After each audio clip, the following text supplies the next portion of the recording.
why arguably one of the most hated energy sources is also the safest and the most efficient. So the question is why aren't more countries using it? Public sentiment on nuclear power around the world is pretty negative.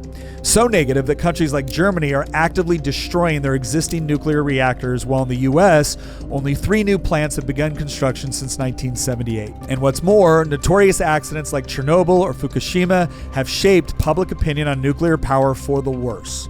Many now consider nuclear to be dangerous, unstable, and simply not worth the risk. But when we look at the data, this simply isn't true. Consider this fact. It takes over 1 million kilograms of coal to equal the energy output of just 1 kilogram of uranium.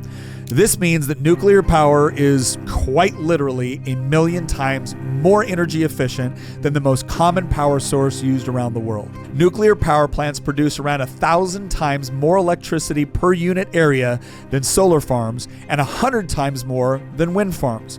Not only is nuclear power more efficient, it takes up far less land than any alternative source of energy currently available.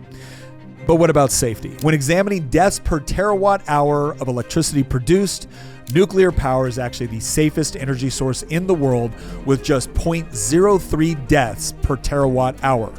Compare that to coal, which accounts for 24.6 deaths per terawatt hour, primarily due to air pollution and mining accidents. Even after including high-profile accidents like Chernobyl and Fukushima, the total number of deaths from nuclear accidents is lower than the annual deaths caused by air pollution from fossil fuels, which is estimated to be around 7 million worldwide.